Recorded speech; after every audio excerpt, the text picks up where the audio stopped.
Good day, this is Rob J with another video, the third video based on the Kingman, Arizona series. If you remember right, I just recently did a video on science fiction and the UFO incident of 1953, and also a video on the 1973 Blevy propane explosion that took place. Well, this one's even more interesting. And that I really have an interesting connection to.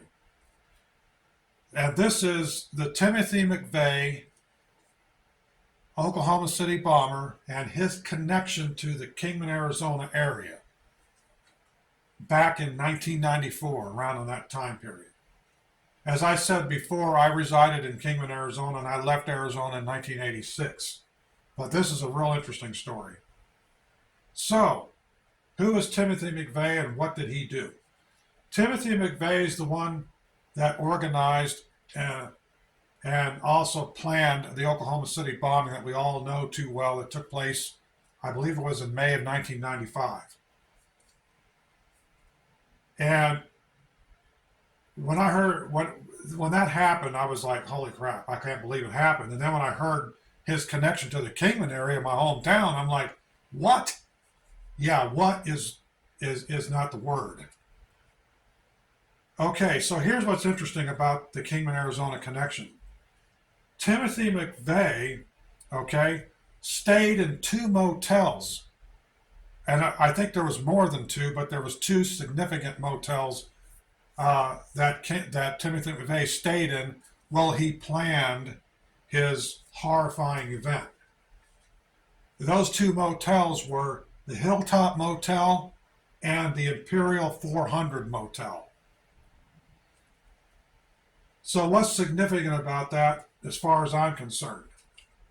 Well, brace yourself. I used to live and work at that Imperial 400 Motel back in 1986. From 1985 to 1986, about 9 to 10 months, me and my family resided at that motel, lived and worked there. I was only 17 years old at the time, and I was in high school. And that place, it was not a pretty sight. It was a seedy motel, kind of run down. It was once part of the Imperial 400 Corporation, and then it went into private hands.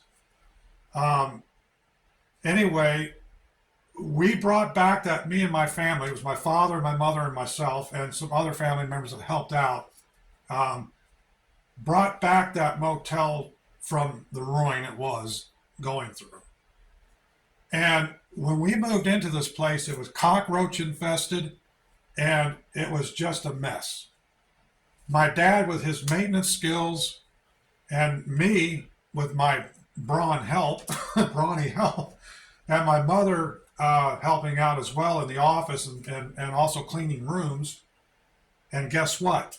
I clean rooms as well. That's right. I was once a motel maid. That was one of my former jobs. That's right. We got the pool up and running.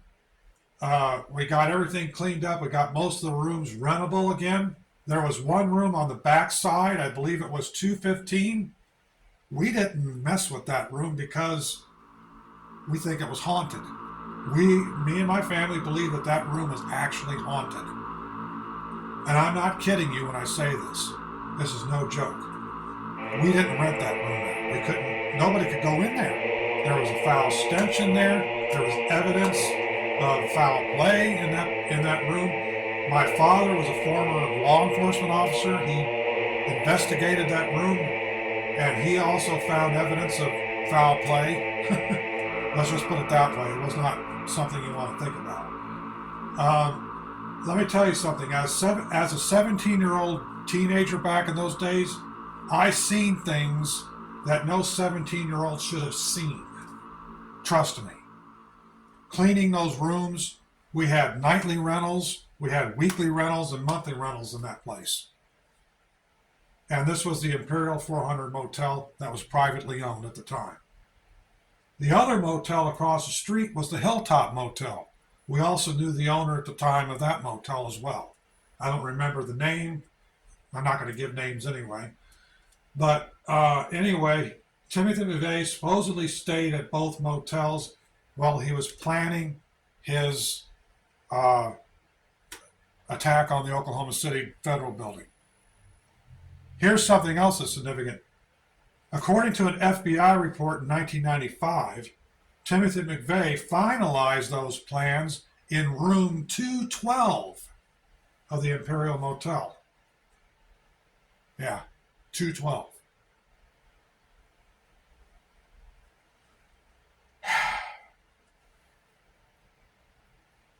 Not an easy subject matter to discuss. Kind of brings back a lot of emotions.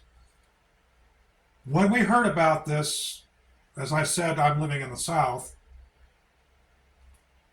We contacted the owner back in 1994, me and my family, and we talked to him, and we said, wow, what happened?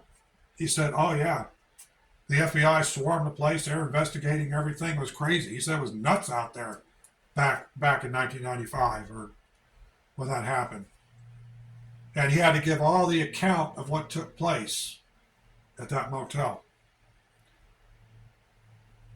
And having, like I said, we left in 1986, and that only being about, 5 or 6 years down the road, 87, 89, 90, 91, 1990, about 8 years down the road. You know, having a connection to that is just really interesting and eerie in a way, depressing in a lot of other ways. But it is what it is, you know. That's what happened. I mean, this is where I lived, and my family.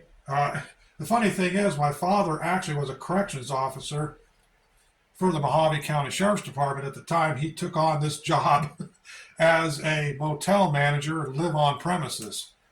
I don't know what he was thinking at the time. It wasn't the first time. We actually also lived on premises and managed the so-called Kingman Motel. This was back just after the time of the Bellevue explosion that I mentioned in the previous video, just before we moved into that residence that was not too far from the blast site.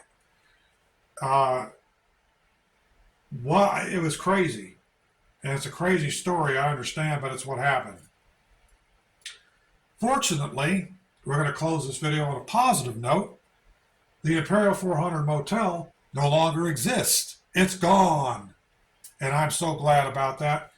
Actually, a Walgreens is in place on that property now that used to be the motel. But the Hilltop Motel is still there. It's a historical Route 66 stopping place.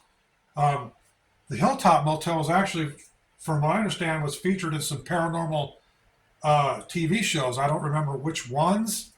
That's something that somebody could look into.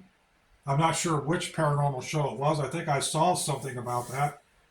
But yeah, both of those motels, if you will, were notably haunted. I know, I lived in one of them. I lived there. I can tell you one of the rooms was haunted. It was crazy. But hey, it is what it is. So I hope you enjoyed this video. I hope it was informative.